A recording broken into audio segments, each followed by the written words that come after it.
Oh my God, eto na naman tayo. Alam nyo, may kailangan akong sabihin sa inyo. Wait lang. Alam nyo, na-realize ko. Wait pala. Sa kasalukuyan, kamusta kayo Martians? Welcome back to the 365. Alam nyo, na-realize ko. Kung napapansin nyo, after all of these vlogs, the travel vlogs, the at-home vlogs, na-realize ko na it's not healthy for me to stay too much. I mean, to stay too long inside the house. Parang, look, may points ng buhay ko na parang homebody ako, parang nakafocus na ako sa sarili ko. Gising maaga, workout, kape, kain, edit, workout, kape, kain, edit, paulit-ulit. But na-realize ko after all the recent adventures I had, kung napanood yung mga recent adventures, I think I was meant to always go for an adventure. Maybe it's connected din sa pangalan ko. Kasi pangalan ko is Marco. Derived from Marco Polo. I think si Marco Polo yung adventurer. No? Ang weird, ang ironic. Alam ko si Marco Polo adventurer. Explorer. Oo nga, si Marco Polo ay explorer. Writer at merchant. Wow. Pero si Marco Mars, photographer, videographer, vlogger, and explorer.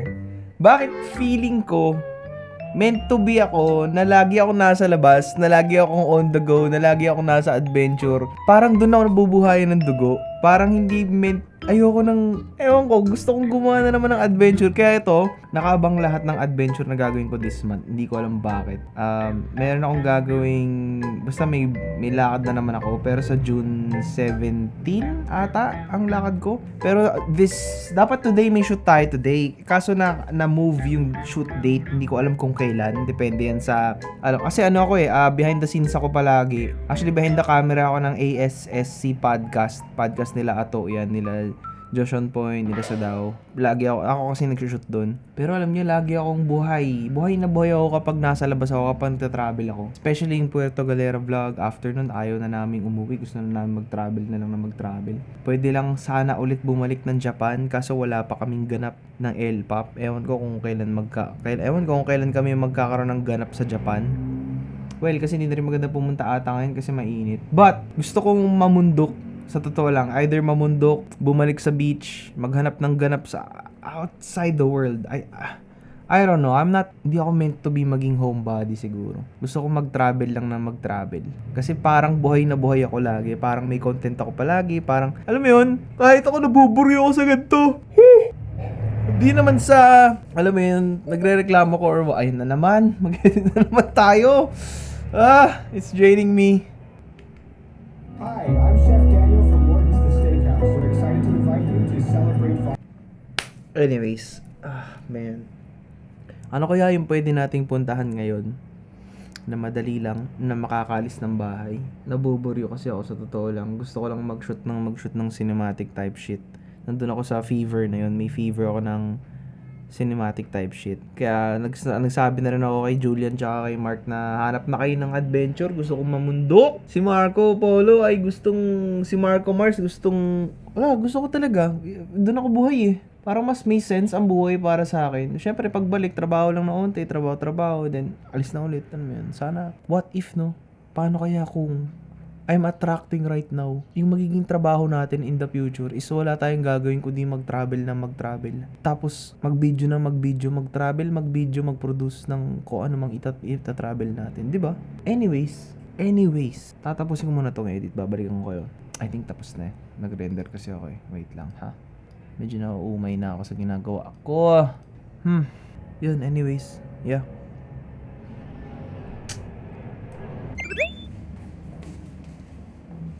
Okay, so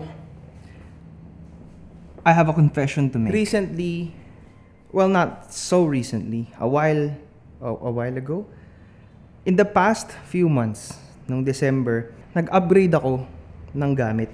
Kasi akala ko kasi akala ko kailangan, tsaka akala ko dapat. Pero, nung in-upgrade ko na, parang nagkamali ako. Parang, ang galing-galing kong mag-recommend.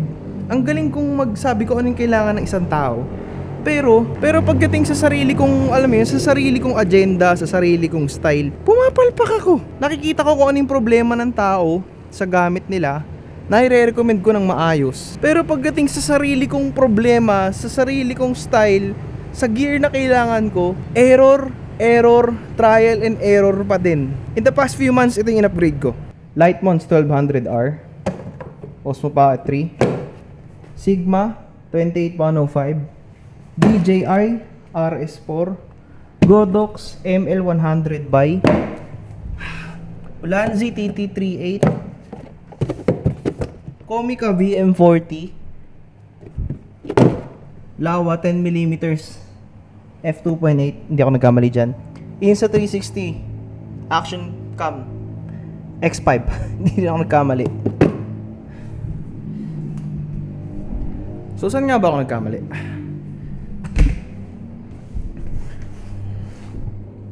Ito, upgrade din to. Binili ko to ng sale sa halagang 2.5 lang.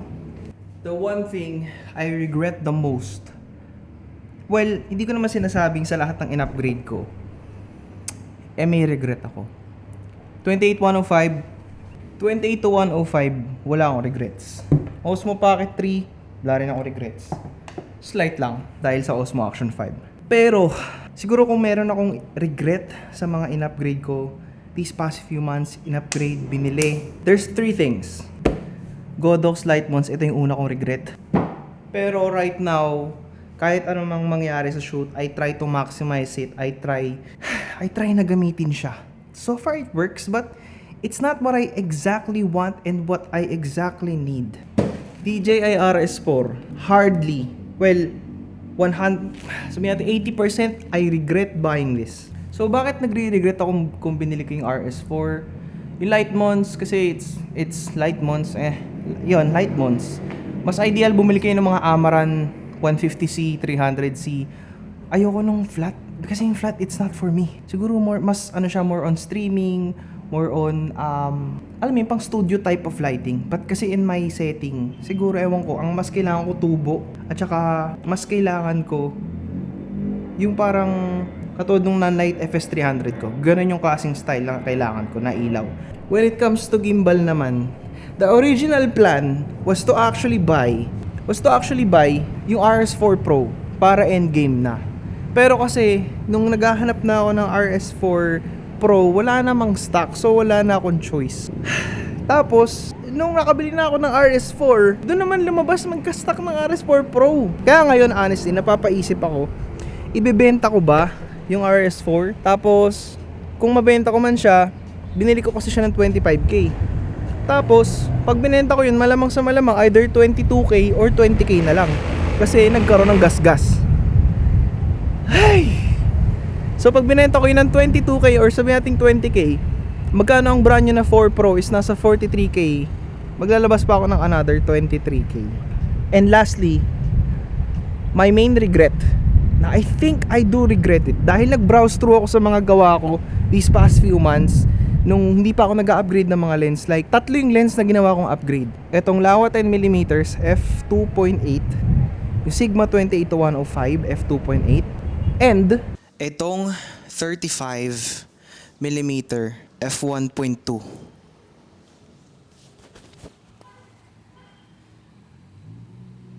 Thumbnail pa. So bakit sinasabi ko ngayon na ito yung regret ko, itong 35mm f1.2? Nung una guys, akala ko style kong mag-shoot ng 35mm f1.2 dahil syempre una sa lahat, sino bang hindi gugustuhin na meron kang 35mm tapos yung aperture mo 1.2 tapos naka Sony A7S III ka? Hindi ba sobrang OP mo nun na meron kang lente na ganun yung bukas ng aperture tapos low light king? So ano na mangyayari sa lahat ng kadiliman nito, di ba? Alam mo yun, makukuha na mo yung sarili mo in the darkest of scenarios. Pero hindi niya ako sinagip in my darkest times. Kung titignan niyo yung lens, kung titignan lang naman natin yung lens, no? It's the best, probably the best lens you can buy if may budget ka. Though SRP says it's 88K, 83K, somewhere between 80K na price. I bought this dahil madiskarte ako ng slight second hand. Nabili ko siya sa halagang 45,000 pesos. At dahil nabili ko siya sa halagang 45,000 pesos, sinulit ko siyang gamitin sa mga projects ko, especially on food, dahil I'm a guy who mostly shoots food videos, food reels, and pumapalag naman siya. My only gripe is, parang ang bigat-bigat niya palagi kapag nilalagay ko siya sa RS4. Tapos, parang yung autofocus niya hindi ganun kabilis. Medyo mabigat siya, almost 1 kilo na yung weight. But ang pinaka, alam mo yun, yung pinaka nagko-compensate sa kanya is yung f1.2 na lang. Yun lang yung panghahawakan mo sa kanya. Hindi masyadong solid na mabilis yung autofocus, especially kung yung ginagawa mong B-roll sa video is mabibilis or sabihin natin fast pace. Kumakabit naman yung autofocus ng maayos. But I'm not really... Napansin ko sa style ko these past few months. Alam mo yun? Mostly ang gamit ko itong lente na to. 28-105. Kasi galing ako sa 28-75 f2.8. And then nag-upgrade lang ako papunta sa Sigma, which is yung 28-105. Sharpness, wala akong masabi. Ano bang ginagawa ko? Wait lang, tignan nyo yung lens. Ayan, gamit natin ngayon yung 35-1.2. Oh, maganda yung bokeh. Pero kasi madalas ito yung gamit ko. 28-105 f2.8. Ang problema din ito is mabigat. So hirap na hirap yung gimbal ko sa kanya, which is nakaka-disappoint kasi alam mo yun, DJI RS4 na, tapos hindi ka satisfied. But ang maganda naman dito sa kanya, despite na 2.8 lang siya, 28mm to 105. So talagang zooming. Talagang zoomy. Alam mo yun? Pero also, it makes my A7S III look like a photo camera kapag pumitik ako ng photos gamit ito. This, on the other hand, I'm not so sure. Okay siya pang interviews, pero hindi ako happy sa pinaka-common, alam mo yun, sa pinaka-day-to-day basis kung paano ko to gamitin. Like, kasi nga madalas ako nag-shoot ng food, pero hindi ko siya ma-appreciate. It's good for interviews. I mean, I can get a lot of good interviews with autofocus on a 1.2 aperture. Pero bakit parang mas style kong mag-shoot in 24mm? So medyo nagsisisi ako na binenta ko yung Viltrox 24mm f1.8 ko. Slight. Kaya parang gusto ko mag-switch ngayon sa 24mm f1.4. Dahil it's wide, pwede mo siyang ipang vlog, pwede mo rin siya ipang food, pwede mo rin siya ipang photo, pwede rin siya Sigma. Though mawawala sa akin yung 1.2. So tulad nito, gamit ko siya ngayon. Sobrang bokeh-licious niya. 1.2. Tignan nyo ha. Ito yung 1.2. Kumpara natin siya sa 1.4. Wait lang. Bilang tayo ng 1, 2, 3, 4, 5, 6, 7, 8, 9, 10. Ito naman, yung 1.4. I mean, it's good, obviously. Kapag ginahit mo siya pang interviews. But, parang ang tight para sa akin ng 35. Parang, para sa 24 talaga ako. Kasi, yung mga past projects ko, yung mga shots na nagkakaroon ng mga intense na galaw, like action, 24 ang gamit ko. Pwede ko siya pang wide. Pero ito kasi, naiintindihan ko naman na parang kung filmmaker type approach ka, 35 is a good wide lens. Wide talaga ang 35. Pwede ka rin mag 24.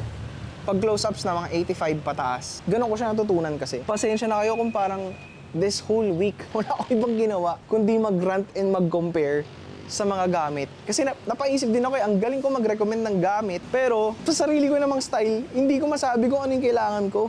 Balik natin sa 1.2. O diba, lumiwanag ng slight. Kaya sobrang nababother ako guys. Kasi eto na eh. Parang alam mo yung lesson para sa akin dito. Nagkaroon ako ng pera, pinag-ipunan ko, and matagal ko na pinangarap tong lens na to.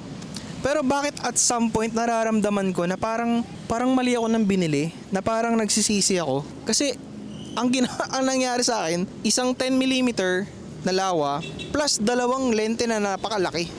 So tuwing bibit-biting ko siya, imbis na gusto ko maging minimalist, nagiging heavyweight contender ako. But you gotta love that f1.2 na meron sa lenteng ito. Napaka-solid guys. Yun nga lang, what do you think? Should I sell this 35mm f1.2 or should I actually just buy another 24mm f1.4 and kapag hindi na siya pasok sa style ko, benta na natin tong 35. But ayun, mukha naman siyang film eh. At saka mukha naman siya, hindi nga lang talaga siya pang vlog type. Ang akin kasi, kailangan kong mabalance out yung pagiging vlogger and pagiging professional at the same time. Dahil on the side ko lang ginagawa tong vlogging and ang main ko talaga is professional. So, 35 1.2. Yeah. I'm not that happy but alam mo yun, parang tamang masaya ka lang pero hindi ka talaga kontento sa lenteng to. Pero yun, tingnan mo, tatrack naman ng maayos yung autofocus niya. Nagamit ko naman siya sa music video ni Mark. Okay naman kinalabasan. Pero nahihirapan akong kontrolin yung gimbal sa bigat ng lens. Siguro kailangan ko lang masanay or ewan ko. Diba? Okay naman siya eh. Nga lang talaga mabigat. Ibagar. Ang bigat. Totoo yung sinasabi nila mabigat. Unless talagang matyaga ka at passionate ka, go for it. Pero mukhang kailangan kong bumili ng 24mm f1.4. Fudge. Grabe, ilang araw na nakalipas, Martians, no? Pero puro ako pagbabalak bumili ng kung ano-ano. Itigil mo na yan, kaya patay ako sa bossing ko pag napanood niya to. Kasi iniisip ko kumuha ng Osmo Action 5, tapos i-switch up ko yung game, palitan natin. Hindi naman ako bibili eh. Iniisip ko lang palitan tong 35 ng 24 1.4. Baka sakaling mas maging okay. Ang flexible kasi ng 24 1.4 din, pang photos okay din siya. Ito okay naman to pang photos. Pero yun nga kasi mabigat. Pabigat. Pero 1.2 pero solid. Kaya sana alam nyo maglabas sila ng magaan na version nito. Baka hindi ko tuloy masabi din na favorite B-roll lens ko to. Kaya I'm having really solid doubts. But if I had maybe a 24 1.4 to compare it with and then maybe a week to use it, malamang sa malamang, I'm selling this baby. Or we're buying a new one.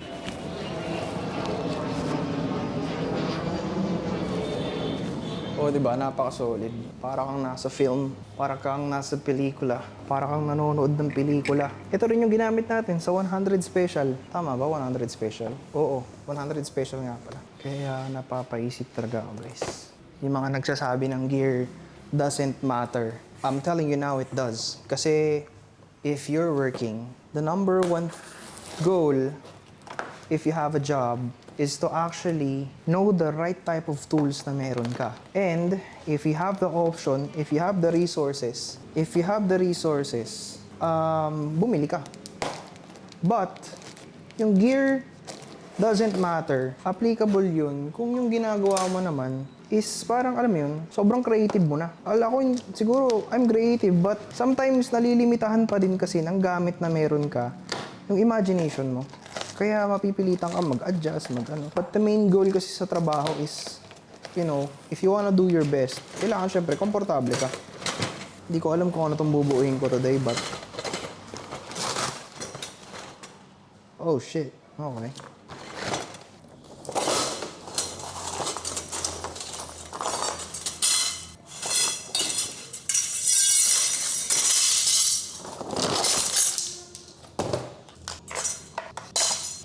Fudge. How am I supposed to do this?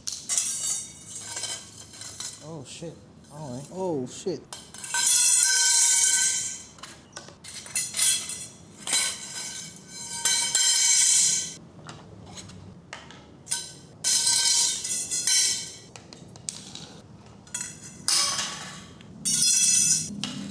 Tindi nito, wala man lang instructions.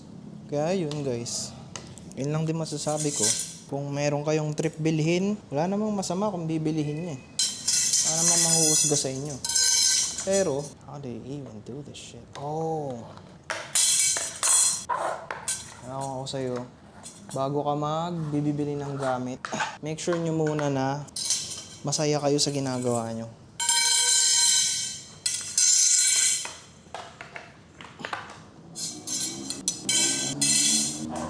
I don't know what the hell I'm doing right now. could my day be bad when I'm with you? Na, na, na, na, na, na, na, na. Na, na, na, na, na, na. Company. Yeah.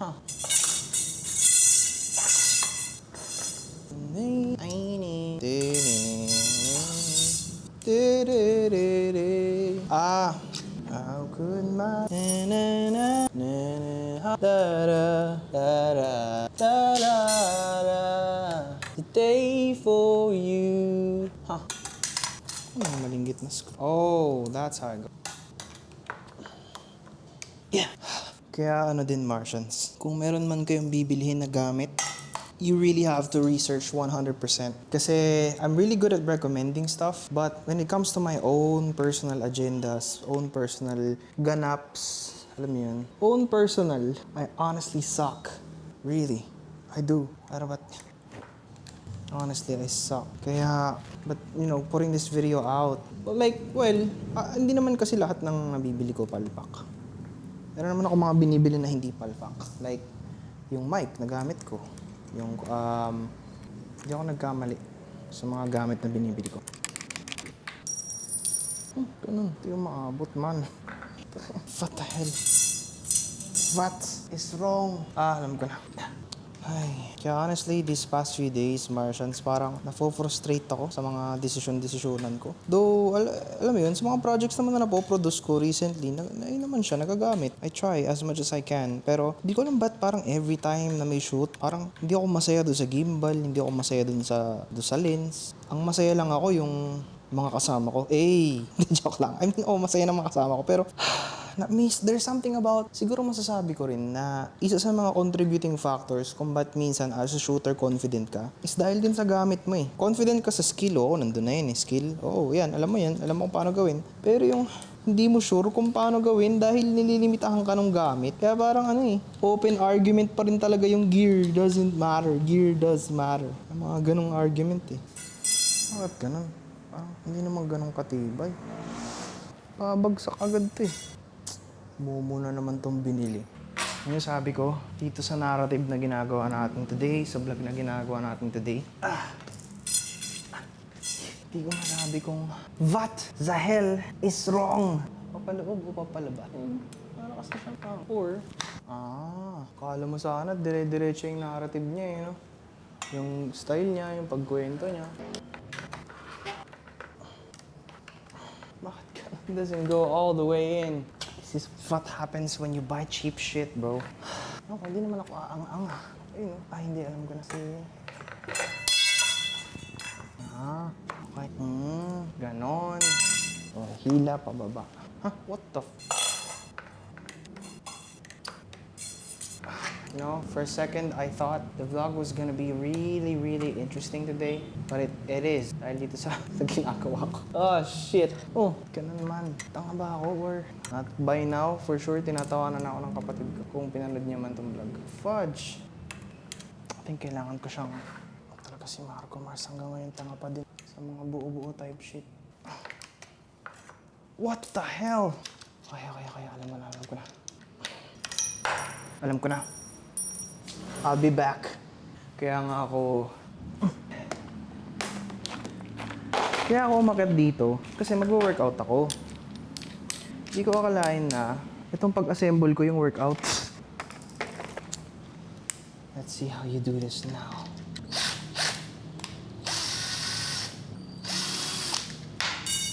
Grabe, no? Imbis na cinematic yung pagkakabuo ko, naging how to assemble. Stupid. Damn!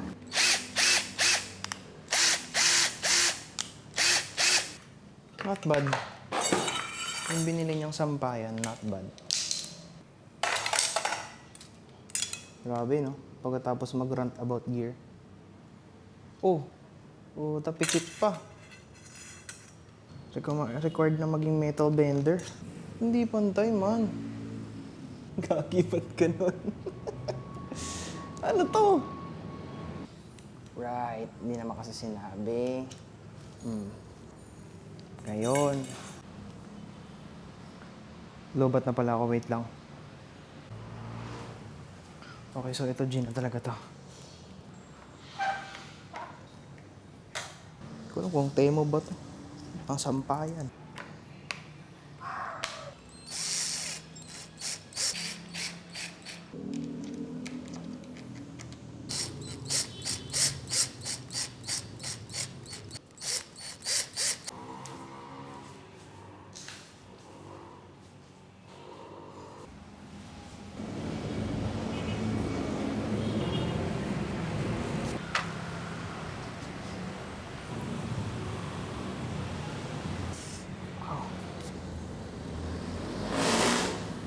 Diba? Close focusing distance. Hindi masyadong malapit. But, yeah. Whew! So ano nga bang takeaway nyo, Martians? Sa video natin today. So, ayun, Martians, ano nga bang takeaway nyo sa video natin today? Oh, shit. Ako dapat ang may takeaway. Okay ako mag-recommend. I basically have credibility to recommend. All because I've tried and I failed. Some were, alam mo yun, hit or miss, kumbaga. Masasabi ko na sobrang medyo sinuwerte ako na nasubukan ko yung mga gantong klaseng gamit. Hindi naman ako ungrateful. Sobrang grateful ko. Kasi siguro 2017 me would be proud dahil hindi ko akalain magkakaroon ako ng gantong klaseng gamit. But when it comes to choosing gear, ang masasabi ko lang talaga pumili, manood muna kayo ng sandamakmak na review. Though, minsan kasi sa review, parang hindi ganun ka-solid yung mga nagre-recommend. Yung hindi ko naman nilalahat. May mga hindi solid mag-recommend. Kasi yung iba nag-recommend lang naman dahil nagbasa ng spec sheet. Yung iba nag-recommend lang naman din kasi nakabili, kasi nakagamit. But this, day-to-day use, professional use, I think dun ako, yun yung strong point ko when it comes to buying gear and failing at it. In short, pwede kayo maniwala sa akin kasi I've tested it out and I failed. But right now, 35mm f1.2 so far, yeah, I'd still use it still. But right now if I have the extra money to buy a 24mm f1.8 or 1.4 again, I would definitely buy one. Yun lang masasabi ko. Tara, balik na tayo sa lawa. Tsaka so far, natapos ko yung sampayan. Ah, shit. Alam nyo ba't ako nagkakaganto? Kasi may nagtatanong sa akin kung maganda ba ang lente. Pati ako napapaisip sa setup ko. Well, tama naman siya. Tama naman si JM tropa natin. Nagtatanong siya sa akin about sa 35 or sa 24 sa travel. Na-realize ko na sa travel, sa mga travel ko, dalawa lang lente na gamit ko. 28 to 75mm f2.8 at saka isang 24 na f1.8. But right now, hindi pa ako nakakapag-travel nang merong dalang 28 to 105 at saka 35 na 1.2. Pero kasi ideally talaga pa nagta-travel ka, hindi mo generally kailangan ng gimbal. Tripod lang okay na, handheld lang na camera okay na rin. Wide lens, basta may wide ka, basta may tight ka. At saka meron kang, yun, isang wide, isang tight. Basically in APS-C terms, kung meron kang 10mm at 50mm, sobrang swak na swak at solid mo na. Pero kung sa full frame, ito yung nakaka-stress talaga sa full frame. Kahit hanggang ngayon, alam nyo, nag-switch na ako sa full frame lahat-lahat. Akala ko mama-master ko na dahil na-master ko na mag-APS-C eh. Akala ko okay na ako sa focal length. Pagdating sa full frame, trial and error. Depende sa style mo, especially kung yung style mo is seasonal. Dahil yung mga trends na meron sa social media is sobrang seasonal. Sa totoo lang, minsan trending ang wide lens, trending yung mga, alam mo yun, yung mga transition, trending yung mga ganun. Minsan naman trending yung sobrang tight kasi nga filmmaking, depende rin kasi yan sa kung sinong iniidolo mo. Kaya dapat, alam nyo, hanapin yung style nyo. Paano mo mahanap style mo? Mag-shoot ka lang araw-araw. Doon mo makikita kung sino ka, makikilala mo sarili mo, saan ka komportable, ano yung focal length na paborito mo. Doon, ganun lang kasimple. Ang dami nagtatanong, bakit, ano po yung focal length para sa ganito? Ano po kaya magandang lens para sa ganito? Hindi ko yan masasabi kasi magkaiba tayo ng style. Ikaw madidiscover mo yung style mo kapag ginamit mo yung kung ano ang meron ka. And nung time na bumili ako ng lens, like yung 24 f1.8 na millimeter na Viltrox, 24mm f1.8 na Viltrox, 28 to 75 f2.8 na Tamron, naging komportable ako sa setup na yun. Yun naging style ko. Yun ang marerecommend ko. Kasi yun yung ginamit ko eh. But pumasok din sa but also pumasok din sa image yung tatling lente ko. 24 f1, 24mm na Viltrox, 16mm na Viltrox, tsaka Tamron 28 to 75. Yun yung naging setup ko. When I traveled, what I only use is 16. Well, almost silang tatlo yung gamit ko. But the thing is, lahat sila magaan and ideal for travel. But right now, dahil hindi pa ako nagta-travel at wala pa ulit akong travel, nag-switch ako sa mga mabibigat na lens dahil mas kailangan ko ng heavy, super, siguro heavy na quality na medyo pasok pa rin sa ano mo yun, medyo may budget pa rin, medyo masakit pa rin sa bulsa. But if you're traveling talaga, aasamin mo na magkaroon ka ng wide lens. Though honestly, thankful ako kay JM today kasi sa mga tinatanong niya, napapaisip ako ng topic sa 365 at syempre, alam niyo na, kung nakarating kayo sa part ng video na to, I'm sending you guys nothing but blessing and abundance. And of course, I guess dito ko naman tatapusin yung vlog. Kita-kits tayo bukas. Hindi ko rin alam kung ano mangyayari bukas. Everyday is still a mystery sa 365. But today is a gift kasi nanood kayo at dumagdag kayo sa views. Napaabot na natin sa 600. Alam mo yun, honestly kasi yung subscriber count is 52,600 Martians. When I started daily vlogging, 52,000, almost mag-51,000 na siya. But in the past few months, napalaki natin siya ng 600 Martians. We're on the way to 53,000. Solid na 1,000 Martians. I'm really happy with our progress. Kaya you guys can comment down below. I guess dito ko na muna tatapusin itong vlog. Sa pagkatapos, that is it for this vlog. Make sure to like and subscribe. Para may good vibes, I'm sending you guys nothing but blessing and abundance. Kaya kita-kits tayo bukas. Peace out.